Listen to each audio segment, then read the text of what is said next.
শিক্ষক দিবসের দিন শিক্ষকদেরকে সম্মান ও সংবর্ধনা দেবার জন্য পৌরসভার কাছ থেকে হলের অনুমতি পেল না বিজেপি নেতা প্রিয়াঙ্কু পাণ্ডের অভিযোগ।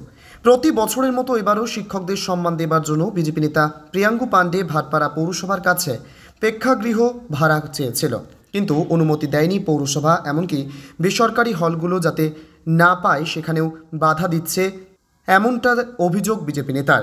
এর আগেও মাধ্যমিক উচ্চ মাধ্যমিক ছাত্রছাত্রীদের সংবর্ধনা দেবার জন্য হল দেয়নি পৌরসভা, কিন্তু থেমে থেকে যায়নি বিজেপি নেতা। 1100 শিক্ষকের বাড়িতে গিয়ে সংবর্ধনা দিচ্ছেন। এই শিক্ষকদের মধ্যে যারা চাকরিহারা যোগ্য শিক্ষক তাদের বাড়িতেও পৌঁছে গেছেন।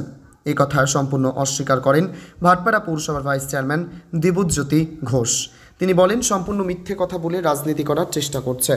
ভবন নেবার অনুমতি নেয়নি, তাহলে দোষ কাদের? জনগণ পাশে নেই, তাই এই ধরনের মন্তব্য বলে দাবি ভাইস চেয়ারম্যানের। যোগ্য শিক্ষকদের বার্তা বলবো কি, আমরা তো একবার ভালো করে এক্সাম দিয়েছি, সবাই যোগ্য আছে, তারও ওটা প্রমাণিত হয়ে গেছে, সুপ্রিম কোর্টও বলে দিয়েছে। আবার ধৈর্য ধরার জন্য বলবো, ওরা ধৈর্য ধরক, আবার যা এক্সাম দেওয়ার যা সুপ্রিম কোর্ট যা নির্দেশ দিয়েছে ওই হিসাবে এক্সাম দিতে হবে।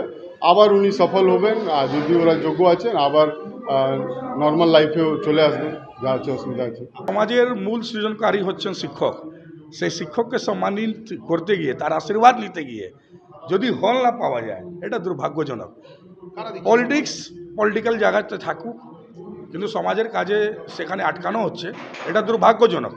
পশ্চিমবঙ্গ ইতিহাসে ভাটপাড়াতে যে ভোটপল্লী বিদ্বানদের জায়গায়, সেখানে বিদ্বান রকমেই আমার যদি বলা যায় জাস্ট লাইক একটা রূপ হচ্ছে শিক্ষকরা, সেখানে তাকে সম্বর্ধনা দিতে যদি বাধা হয়, দুর্ভাগ্যজনক।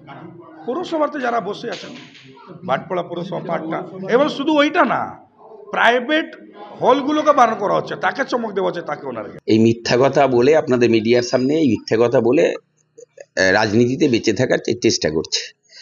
যদি ভাটপাড়া পৌরসভার ভবন নেওয়ার কোনো রকম আবেদন করে থাকতো, নিশ্চিতভাবে তার কাছে রিসিভ কপি আছে। সেই রিসিভ কপিটা নিয়ে এসে প্রশ্ন করুন, তাহলেই দুধ কা দুধ পানি কা পানি বেরিয়ে আসে। আপনি কি বলছেন, অ্যাপ্লাই করেনি? লোক কোথায়? ওই দুজন নিয়ে বাড়ি বাড়ি গিয়েই করতে হবে এসব প্রোগ্রাম। ভবনে আর অনুষ্ঠান করার মতন লোক নেই। তৃণমূল কংগ্রেস যেদিন ছেড়ে গেছে সেদিন মানুষও ওকে ছেড়ে এসছে। ওই যাদের কথা বলছে, এই প্রাক্তন সাংসদ বলুন, দেখেন এখন ভাটপাড়া একটা প্রোগ্রাম করতে হলে সারা বাংলা দিয়ে লোক নিয়ে আসতে হয়, লোক সাথে নেই। সবাই ভারতীয় জনতা পার্টির কথা বলছি।